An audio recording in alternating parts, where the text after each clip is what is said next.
Interconnectedness is the foundation upon which the entire symphony of existence is built. It is the recognition that nothing exists in isolation. Every atom, every thought, every action reverberates through the intricate web of life. Just as no note in a symphony stands alone, no part of the universe is separate from the whole.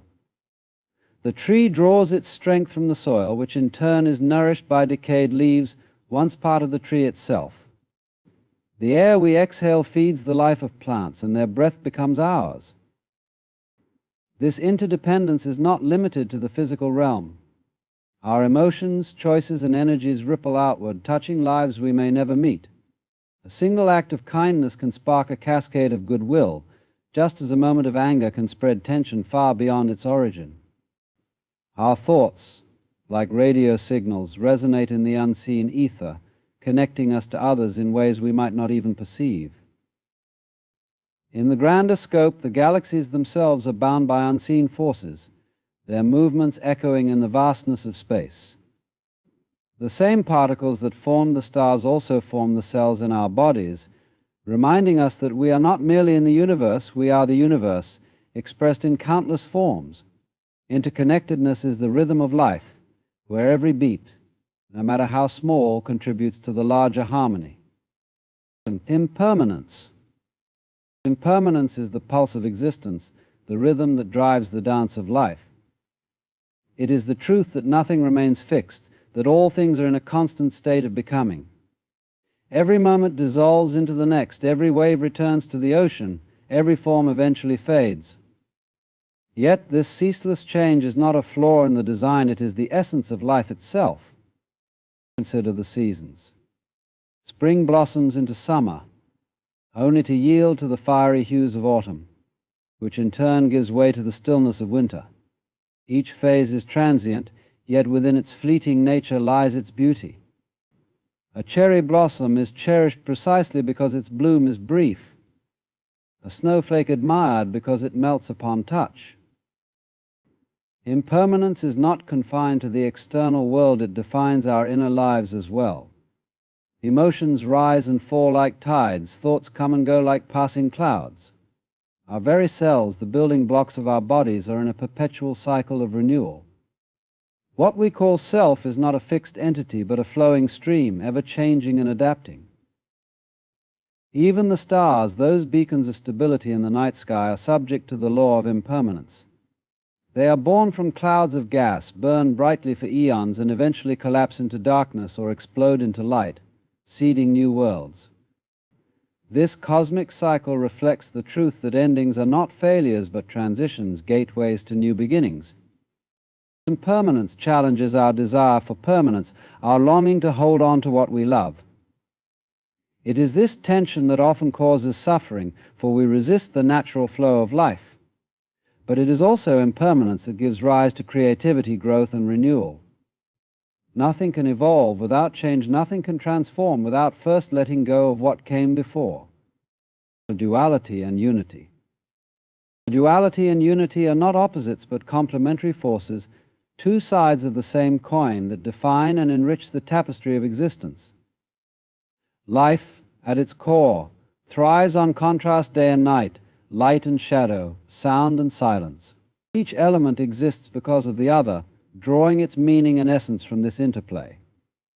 Without darkness, we would not comprehend light. Without sorrow, joy would lose its vibrancy. This duality is evident in every aspect of nature. The oceans rise and fall with the tides, the sun rises and sets, the seasons cycle between growth and dormancy. Yet these opposites are not in conflict, they are partners in a larger, harmonious dance. They are not divided but united, creating balance through their contrast. On a deeper level, duality reveals itself in human experience. We wrestle with the polarities of love and fear, freedom and responsibility, self and other. These tensions shape our understanding of ourselves and the world. But beneath the surface of this apparent division lies an underlying unity, a recognition that opposites are interconnected, that they exist not to oppose but to complement one another. Unity is not the absence of duality, but the realization that duality is part of a greater whole. Just as a wave is both distinct and inseparable from the ocean, we are both individuals and expressions of a universal oneness. The lines we draw between this and that me and you are not fixed boundaries, but illusions created by our perception. Even within ourselves, the dualities we experience, logic and intuition, mind and body, strength and vulnerability, are not contradictions, but facets of a unified being. They work together, not in competition, but in collaboration, to shape our existence. The dance of duality and unity reminds us that the contrasts we perceive are not divisions, but threads in a single, boundless fabric of being. The illusion of control. The illusion of control is the belief that we can command the forces of life, bending them to our will, shaping outcomes to align with our desires. It is a comforting mirage, a story we tell ourselves to make sense of the unpredictable and the unknown. Yet the deeper we look, the more this sense of control unravels, revealing itself as a fragile construct rather than a fundamental truth. In the natural world, rivers carve their paths without asking permission. Storms rage without seeking approval, and seasons change without regard for our plans. We can build dams and forecasts, but we cannot halt the flow of water or stop the wind from blowing. These forces remind us that life moves of its own accord, indifferent to our attempts at mastery. This illusion extends into our inner lives as well. We often imagine the ego as an observer. The ego, often thought of as the center of our identity, is not the master of our experience, but an observer of it, a lens through which the vastness of existence is filtered. It perceives itself as the thinker of thoughts, the doer of actions, and the controller of life, yet its role is far more passive than it appears. It is less a conductor of the orchestra and more a spectator, sitting in the audience, interpreting the music being played. At its core, the ego is a construct, a narrative built from memories, labels, and projections. It stitches together fragments of experience into a coherent story, calling this story me, but this me is not the entirety of who we are. It is a character in the grand theater of existence, an avatar through which life is experienced. It observes the flow of sensations, emotions, and thoughts, claiming ownership over them, yet these phenomena arise and pass on their own, independent of the ego's will. The ego thrives on boundaries, defining itself in relation to what it perceives as other. It says, I am here, and the world is out there, drawing lines that separate self from the vast interconnected web of existence. But these boundaries are illusions, conceptual walls that obscure the unity beneath the surface. The ego, as an observer, watches from a small window, unaware that it is part of the very view it perceives. Its tendency to judge and label often gives the illusion of control, as though by naming and categorizing the world, it can shape it. But the ego is not the creator of reality, it is a witness to it. Life unfolds regardless of the ego's interpretations. Just as a river flows whether or not we describe its currents, the ego's role is not to command the flow, but to notice it, to observe the play of existence with curiosity and awe. Though it sees itself as separate, the ego is inextricably linked to the whole. It arises within the greater consciousness like a wave upon the ocean, distinct in form yet inseparable from the water. This observer is not an enemy or an obstacle, but a reflection, a temporary expression of the infinite, peering out at itself through the narrow frame of individuality. Time is a melody. Time is not a linear march from past to future, but a melody flowing with rhythm and nuance, each moment a distinct note contributing to the greater composition. It does not move in straight lines, it spirals, loops and dances, weaving together the threads of existence into a harmonious whole. Just as a melody is not confined to any single note, but exists in the interplay of all notes, time is not bound to any single instant, but emerges from the dynamic relationship between past, present, and future. The present moment is the note being played, vibrant and alive, resonating in the now. The past is the echo, fading yet shaping the texture of the melody, while the future is the anticipation, the unresolved tension that beckons us forward. Together they create the music of time, where no single part can stand alone, and each depends on the others for its meaning. Like music, time unfolds with its own rhythm, sometimes slow and reflective, like the lingering tones of a cello, sometimes swift and urgent, like the rapid staccato of a violin. We perceive it differently depending on our state of mind, stretching in moments of joy, contracting in times of sorrow, yet always moving, always evolving. In this melody, we are not separate from the flow. We are both the listeners and the instruments through which it is played. Our lives are composed of countless notes, memories, experiences, dreams, each one unique, yet all contributing to the overarching symphony. The pauses, the silences between notes, are as vital as the notes themselves, reminding us that stillness, too, is part of the music. Time as a melody cannot be grasped or held, it is ephemeral, dissolving as soon as it arises. Like a song, its beauty lies in its transience, in the way it moves, transforms, and carries us forward. It invites us to listen, to immerse ourselves in its rhythm, to savor each note without clinging to the last or rushing to the next. Harmony in chaos. Harmony in chaos is the recognition that what appears disordered or fragmented on the surface often conceals an underlying order, a deeper rhythm that holds everything together. Chaos, far from being a mere absence of structure, is a dynamic state where patterns emerge, dissolve, and reconfigure, creating a tapestry of movement and transformation. It is not the enemy of harmony, but its precursor, the fertile ground from which balance and beauty arise. In nature, chaos is everywhere. The swirling eddies of a river, the unpredictable flight of birds, the seemingly random growth of plants, all may appear chaotic to the eye, yet each follows unseen principles, interconnected and purposeful. The turbulence of a storm brings renewal. The fire that consumes the forest clears the way for new growth, and the wild interplay of genes creates the endless diversity of life. Chaos, in its essence, is nature's way of improvising, of creating harmony not through rigidity but through fluidity. The human experience mirrors this dance of chaos and harmony. Our thoughts, emotions, and relationships often feel messy and unstructured, full of contradictions and unpredictability.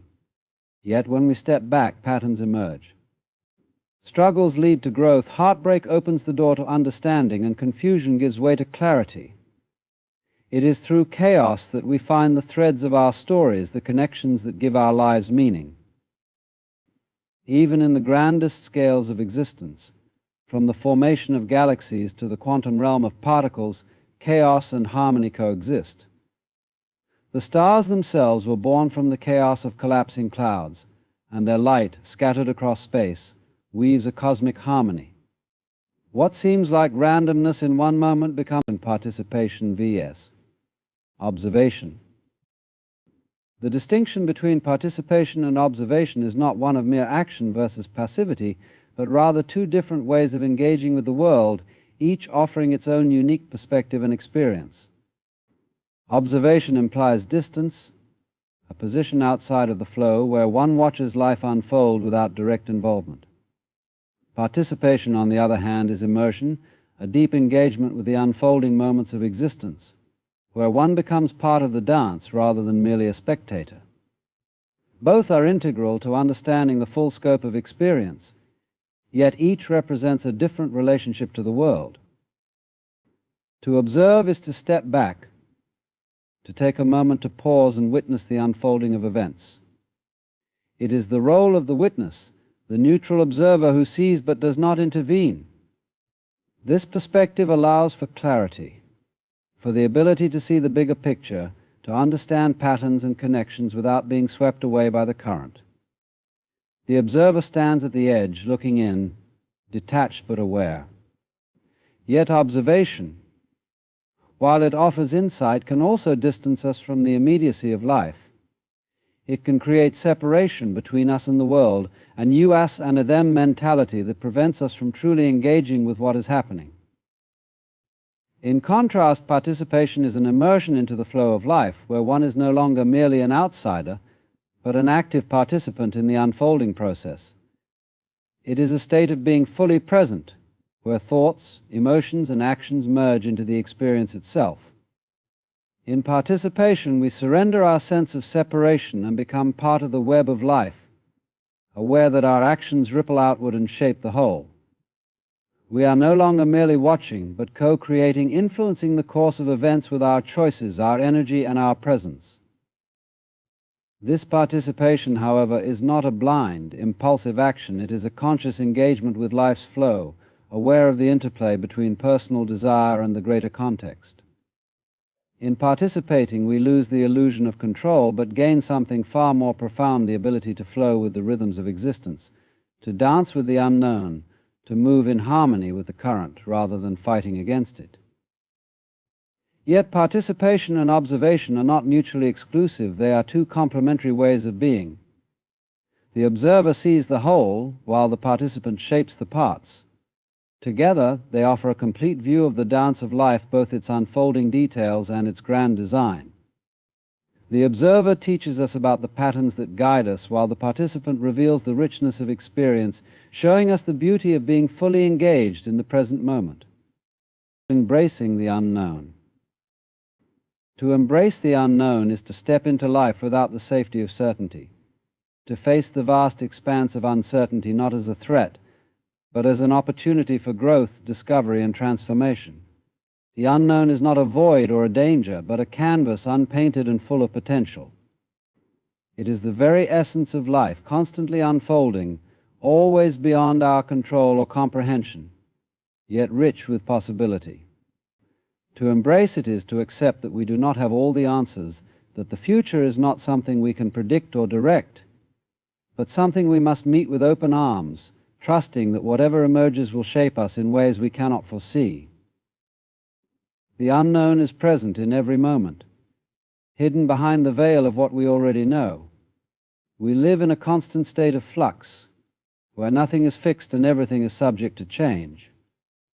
Our minds crave stability and predictability, seeking to reduce the vast complexity of the world into manageable categories and labels.